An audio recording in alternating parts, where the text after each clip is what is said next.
Writing about platonic and romantic love, Kyo Lee made history when she became the youngest person to win the CBC Poetry Prize when she was 16. Now at age 18, she's released her first book of poems about the struggles of girlhood, relationships, religion, and culture.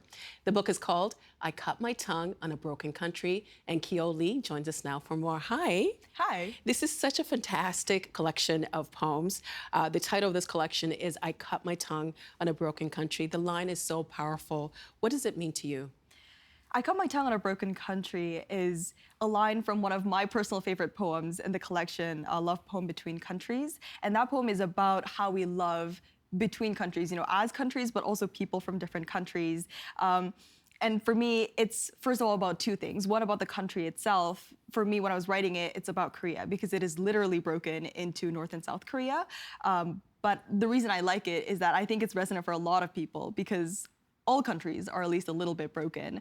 So I think it applies to all countries. You know, in Canada, some people apply it to Canada, and I think that's also absolutely true. And the other part is about translation, in that I cut my tongue part. A lot of the collection is about exploring what is lost in translation, you know, not just the meaning of words, but parts of myself. Where am I lost in translation, and what parts of myself are lost in translation? And I think that was like the physical image of cutting my tongue and things spilling out, right? Like things, myself, you know, my words, my culture, my family, like all of these things spilling out like blood. Yeah, like I've cut my tongue on all of these different broken countries, and what parts of myself have I lost in them? And maybe what parts of myself am I reclaiming or have I gained? You combine the languages within the book of Yes. The collection of poetry. Which language do you think captures you the best, Korean or English? I think English. Well, at least I feel more comfortable talking about my feelings in English, which is very strange. But Why is it strange? Because it's strange for me to think about the fact that I am different people in different languages. That's one of the large topics I talk about in the book, and it's the CBC Poetry Prize winning poem, The Lotus Flower Blooming into Breast. I think that poem also explores that a lot, about how I am different people in different languages. For me, in English, I definitely feel better talking about myself and my feelings, and I don't know if that's just like the language itself, and that like the culture, like the people here are more comfortable talking about their feelings than perhaps they do in Korea. But I think it's also just part of my experiences in either of those languages. Yeah, but there's definitely parts where I feel like the English language is not enough to capture me, and I think those are the parts that I use Korean in the book. If my memory serves me correct, in one of the poems, you said that there isn't a Korean word to capture home. Yes. I thought that was interesting. So how do you then, because I think, not to put words in your mouth, Yes. but it seems as if throughout the collection, this is something that you're in exploration of. Yes, absolutely. I wanted the collection itself to be something like a home, like a safe space. And I have been thinking about that a lot, the fact that there is no word for home in Korean. Actually, I feel like that is the case in many languages. In fact, it's very interesting that English has different words for home and house. And I, find that that's really important, that's really significant. And I don't really know how else my perception of home would be if I didn't have English to guide me. Yeah, but I think I am even more so recently trying to figure out what is home to me in Korean. So what is home? I don't know. I am on my journey of meaning. But I think for me right now, it's pieces of moments, people, yeah, the moments of love that I try to find. It's beautiful to me in some way that there is no word to capture all of this, that it's just so much, and that it's just incapturable with language, but I'm trying. I also think sometimes when we are in the process of becoming adults, Yes. that we are looking to external people to be there for you. Yes. And sometimes when you don't have that, it's really hard to navigate this world because it's big and it's scary. I appreciated that you dedicated this book to yourself. Yes. So it feels in a way that you have shown up for yourself each and every time, and perhaps you are home. Yes. Yeah, that is such a beautiful way to think about it. That maybe I need to find home in myself. Yeah. You said that in a previous interview that you were able to write this book because of, quote, ignorance. Yes. What did you mean by that? You know, there's the director of Citizen Kane, you know, he talks about the reason he was able to direct Citizen Kane is because of ignorance, because he didn't know how hard it was, you know. And I largely feel that, you know, not to compare myself to the director of Citizen Kane, but I feel like I wrote this book because I didn't know how hard it was to write a book. I had to gaslight myself into thinking that it was going to be easy. And it wasn't really, but I think I wouldn't have been able to get started if I knew how hard writing a book was. And why did you want to write it? You know, it's very interesting because I started writing in 8th grade after reading Milk and Honey, and I was like, oh, like I could probably do this too, and I realized that I couldn't because writing poetry is pretty hard. But I started writing a book like from the get-go. Like ever since I started writing poetry, I was writing for a book, and I wrote 3 different manuscripts that were really bad, that I dislike, before I ended up with this one, which I am proud of and which I do like. Yeah, so I feel like I've always been writing poetry with the intention of writing this collection. Why poetry? It was inevitable, I think. I started writing at all in 8th grade, and when I started writing, it was poetry, and I don't even know why. I think poetry just comes more easily to me because I can sit down and I can finish a poem in one sitting and I'm done with that poem and I don't really think about that poem anymore. And I feel like it's just like a short little, in that short little time, it can get so much out of me. I can tell so many different stories and I don't have to worry about plot. I don't have to worry about characters. But some of them have a plot. Yes, and some of them also have characters, but I don't really think about them in the same way that I think about essays or like fiction or short stories, because I do write those as well, and I am hopefully working on a novel. But for those, I feel like I have to think a lot more and I have to research more, but for poetry, it's just more like I can sit down and something will come to me. You're going to read a poem for us, but before we get to the poem, who are you writing about? In the collection? I think many different people. At least, a large part of the book is at least semi-autobiographical. And lots of the stories in here are based on true stories, but maybe not completely factually. I will say like some true stories are mixed together. In some ways, I'm talking about the true stories of my parents and my grandparents, about my real friends, about, past relationships. And sometimes they are just fiction. Can you read it from us? Of course, yes. So you're going to read a poem for us. It's called "What Does Your Name Mean?" And will you tell us a little bit about the piece before you read? Yes, absolutely. Yeah, so my name in Korean is actually, it's Kyo Lee, and then Kyo is like the second part of my name. Like in Korean, it's actually Eungyo, and Kyo is the part that gets translated to Kyo. And for the first year that I was here after immigrating, I went by Eungyo, and then it's too long, and nobody was able to pronounce it. Did you go by Susan or is that just from the poem? Oh, yeah. No, I did also a little bit go by Susan at one point, Sarah at one point. I don't know. There were lots of different things. I actually did have an English name planned for myself. It was, I don't know, Julie or something. I don't remember. And I was supposed to go by that after coming to Canada, but then an immigration officer just called me Kyo by chance, and I was like, okay, I'll go with that. So I became Kyo.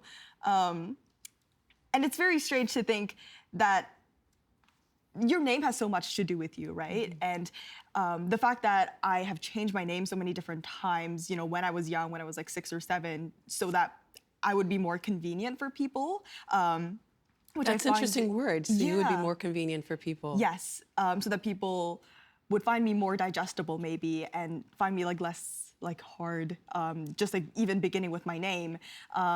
Because it's the more difficult a name is, the more the other person has to make a better effort. Yes, yes. And I think I was afraid to maybe take up space or to take up people's time or to take up people's effort. But even just saying that a name is difficult, it's, anyway. Yes, yeah. And I think just that fact was really sad that I didn't I wanted to fit some sort of I wanted to be something easy because I didn't want to be different in another way, right? You wanted to belong. Yes, yeah. And when I think about that now, it's sad that I thought about it that way. I like my name now, being Kyo. I wouldn't want another name, I'm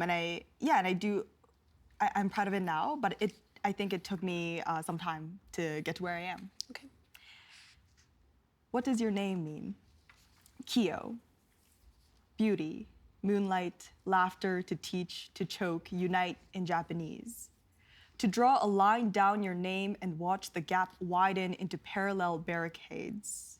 Apricot in Japanese. Your taemyeong was apricot because you were so small and sour and spring. The things we end up meaning by accident. To go by Sarah in dressing rooms because you're tired. To answer to pauses. To say your own name like a bullet caught between the teeth. In. Grace, silver, edge, to growl, to suffer, to be green as grass. To sever pieces of your name like wishbone. To hang in the air like a collapsed promise, as if abandoning a name is all you need to become something new. Lee. Hometown, wound, foreign intruder, a boy resting under an apricot tree. You want to sit down beside him, forget your name, and pick a warm fruit to share. You dream of a world where your name is apricot, apricot, apricot, a world where 3 wrongs make a right. Sarah. Your pastor tries to baptize you with Dasani and calls you Sarah. You wonder if your God can pronounce your name. Beautiful suffering, silver choking, moonlit end, water song, bird song, apricot, apricot, whatever you want it to. You are so talented. Thank you so much for doing that for you. us. It's great. It's a real privilege to be able to hear it in your own voice. Writing, I think there's this idea throughout history that when we talk about poets, that they're very tortured. And I think it's even made more popular right now because of Taylor Swift's latest album. And one of the poems in this collection is titled, "Can You Be a Poet and Be Happy?" As a poet, what is the answer? Does it matter? I want to say yes. And I would say even just a couple of weeks ago, I would have been able to say yes with a little bit more confidence. That yes, you are happy, or? Yes, I am happy. Yeah, I don't really like the idea that poets are tortured, I guess. I think one of the central ideas that I explore in the poem itself is that, you know, art is not made because of pain, but in spite of pain. But recently I started writing again, and it's strange because writing makes me happier, but it also makes me a little bit miserable because I don't know if it's because I am writing about miserable things, but it puts me in some sort of headspace where I think, I don't know, like the world is against me or something, which I know is like factually not true. And I think after, I was also like maybe a little bit miserable, like writing this collection, but I think afterwards it made me much happier because I felt like I worked through a lot of the stuff. And I think for me, poetry is a coping mechanism. And maybe I have to like feel some more things and I have to grapple with difficult things as I'm writing, but afterwards I feel better because I feel like a weight has been lifted off me. So it's maybe your way of understanding about yourself and your place in the world. Yes, absolutely. You write poems that explore the relationship you have with your father and your mother. Yes. Was it difficult for you to write about this? And if you don't want to answer, you can tell me to shut up. Yeah, absolutely. Some of those are real stories and some of them are not. But it's very hard for me, I think, to write about them. Yeah, but I don't know. Then why do it? Because again, I feel like it was somewhat inevitable. Like I don't sit down thinking, oh, I want to talk about my mother. But it like sometimes comes out because it is at least partly like a coping mechanism. And I think for me, like just, again, like a way for me to understand myself and maybe my relationships. Yeah, they feel somewhat necessary for my well-being. I always read the acknowledgements because I think you get a better understanding of the author. And in the acknowledgements, you thank people who might be upset after reading this and say, you know, thank you for loving me up until this point. And you also say you thank your mom and father for everything that they've done for you. What have the reactions been like from the collection, from the people closest to you? You know, that's interesting. I feel like the collection has been you know, celebrated, and I've been super grateful for that, just like more broadly. But I think for the people closest to me, it has actually been like pretty subdued. You know, I feel like people are like, oh, I guess you wrote the book. And it's like, oh, it would have been great if you cared. But I actually have grown to kind of like that because, first of all, it keeps me a little bit grounded, I think. And also, I just like the idea that people don't care that much, because it's like, oh, they still like see me as Kyo the person instead of Kyo the author. And yeah, like, you know, sometimes I do think, oh, it would be like really wonderful to have like the people closest to me care the most. But then I think, oh, like maybe not. Like it has enforced somewhat of like a work-life balance for me, at least in how I think about myself. And I think something that everything that I've read about you starts with your age. And I can imagine that can become a little confining. And you're also being placed in the category of queer writing. Yes. How do you feel about those labels? That's interesting. Yeah, like I definitely don't want to be, you know, like a good writer for a young poet, or like a good writer, you know, in the category of queer poetry. Like I definitely, I don't know, like sometimes I do not mind the labels, because I think, you know, sometimes they're just, again, like inevitable just with like marketing and whatnot. But that is also not particularly how I see myself. Like I don't want to see myself just as a young poet, nor just as a queer poet. I think my work has more to offer. I think, too, there's this idea that even to write a memoir, you have to be a certain age in order to be able to fully understand life. Do you think that's something that, I don't know, maybe the industry needs to work on a little bit? Because good work is good work, no matter the age. Yes, I think so, definitely. I think in literature, it is actually probably better than other industries. I think a lot of my work has been met with just the idea, oh, it is good work, so it doesn't matter how young you are, and I've been, you know, immensely grateful for that people haven't just been like, oh, like never mind, you're 16. Yeah, and I think especially like not even just like disregarding age, but I think we have so much to learn from young writers, to get to hear how they experience life and their life from their own voices. And in the set of, in these poems, you write a lot about girlhood. Yes. Now you're on your way to adulthood. Yes. Is there a certain, do you feel grief? Do you feel excitement? How are you feeling in that transition? Yes, I feel recently I've been feeling a little bit of grief. I turned 18 now 2-3 months ago, and it didn't feel very real for me at the start, but now I'm realizing, oh my goodness, I'm legal, you know, I can sign my own documents, and even just in things like that, I'm finding that, oh, like maybe I am a little bit more alone than I was. And I don't mean that in, you know, I don't, you know, that my parents are like suddenly abandoning me now that I'm an adult, but it's just that, oh, like I don't have something to like fall back on as much. I still feel like I do, which, you know, is still keeping me a little bit like a child, but it is very strange to think that I am becoming an adult, and that, I don't know, like I definitely don't feel like one. Well, I mean, I don't think we have those conversations a lot because you're actually going to Yale in the fall. Yes. How are you feeling about going away abroad and also going to Yale? Yeah, I mean, first of all, I'm incredibly excited, but also I think a part of the reason why I've been grieving a lot recently is just, I feel like I've been going through a phase of like pre-grief, in that I'm already grieving what I will be grieving, right? I'm already grieving the people that I love right now, you know, my family, my friends, and the people that I'll be, you know, leaving behind, or the people I won't get to see as much anymore. Yeah, I feel like I'm pre-grieving my childhood, and I'm trying to, you know, acknowledge that, but also try to not let that get in my way of loving people, because I think I have this sort of tendency to, you know, block myself off, you know, to try not to get hurt, right? To love people less so that I won't get hurt as much in the future. But I'm really trying to cut that out, you know? I'm trying to love as much as I can right now, you know, love broadly and really forcefully. I mean, grief is the price we pay for being able to love. Finally, what do you want people to take away from this collection?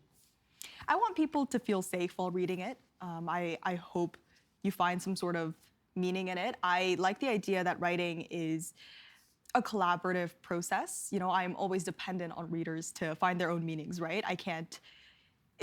None of this means anything if you're not willing to take it. So I feel like my part of the work has been done. You know, I'm offering this to you, and do what you will with it. It's been fantastic having you here. Thank you so much for your time. Congratulations on everything. We're going to be rooting for you, whatever you do next. Congratulations. Thank you. Thank you so much.